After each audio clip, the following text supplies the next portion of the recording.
సంగతి ఏందో చూద్దాము రండిలో పూలన్నా పెడదాము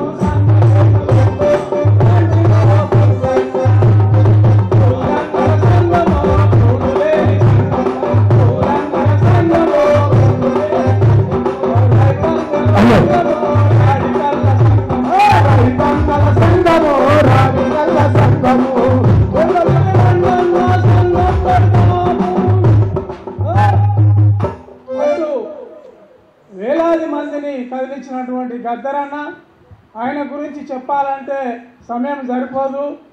నేను ఆయన ఈ జన్నాట మండలి ఏర్పడినప్పటి నుంచి నేను ఆయన తోడుగా ఉన్నా. ఆయన గురించి చెప్పాలంటే అదొక తరగని. కానీ నేను 2-3 ముఖ్య విషయాలు చెప్పి ముగిస్తూ ఉంటా. గద్దరన్న తన మీద కాల్పు జరిగినప్పటి నుండి నేను అంటిపెట్టుకునే ఉన్నా. మరి ఆ రోజు సాయంత్రం నన్ను కూడా రమ్మని చెప్పిండు.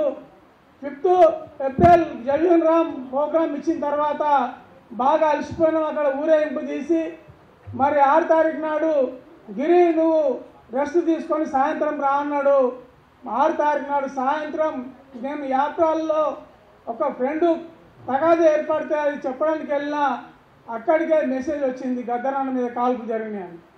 ఇమ్మీడియట్గా మేము వచ్చిన తర్వాత అంతా ఎక్కడెక్కడ దుకాణాలన్నీ బంద్ అయిపోయి ఒక పురుగు లేకుండా అక్కడ స్థలం అంతా ఏర్పడింది. మరి ఇక్కడ గాంధీ హాస్పిటల్ తీసుకుపోయారంటే అక్కడికి వెళ్ళినాము. వెళ్ళిన తర్వాత మాధవరెడ్డి వచ్చిన తర్వాత ఆయనకు వ్యతిరేకంగా నినాదాలు ఇచ్చినాము. మరి అక్కడి నుండి నిమ్స్కు షిఫ్ట్ చేశారు.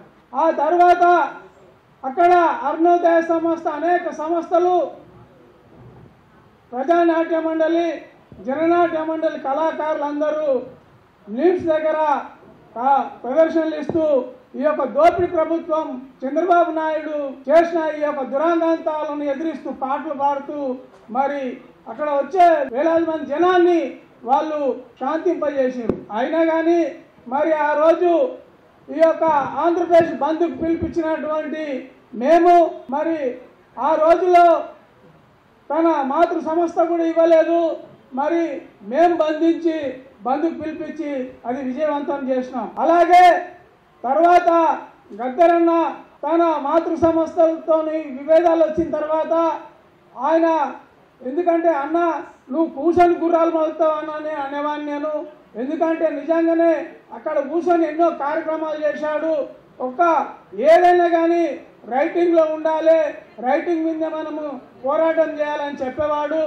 ఆ విధంగా మరి ఆయన మీద అక్రమ కేసులు ఏర్పడినప్పుడు దళిత సంఘాల ఆధ్వర్యంలో నల్గొండలో ఒక చిన్న పాప ఎన్కౌంటర్ జరిగింది. దాంట్లో మరి దివాకర్ అన్న కూడా అమరుడయ్యాడు.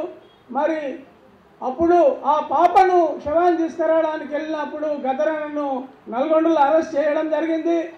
ఆ అరెస్ట్ అయిన క్రమంలో ఇక్కడ దళిత సంఘాలన్నీ స్పందించి బేషరతుగా విడుదల చేయాలి గద్దరన్న అనేసి తెలియజేసి ఆ రోజు మరి జైల్లో కూడా ఆయన అరెస్ట్ అయిన తర్వాత గజ్జలు తోపుతోనే జైల్లోకి వెళ్ళిండు.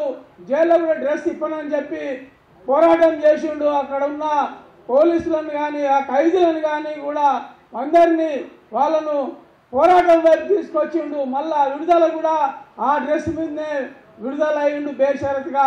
అది దళిత సంఘాల గొప్పతనం అనేది నేను తెలియజేస్తా ఉన్నాను. అదేవిధంగా మరి అనేక లెటర్లు ప్రభుత్వానితో రాసి కొట్లాడి తన మీద ఉన్న అక్రమ కేసులన్నీ ఎత్తేపించుకొని దాదాపు 8 జీవోలు తీర్పిచ్చిన సంగతి గద్దరన్న కేసు సొంతం. అది దాంట్లో ఉన్న కళ్యాణ్ రావు వరవరరావు వాళ్ళ కేసులు కూడా మరి ఈయన కేసుతో పాటు ఎత్తివేసిన సంగతి.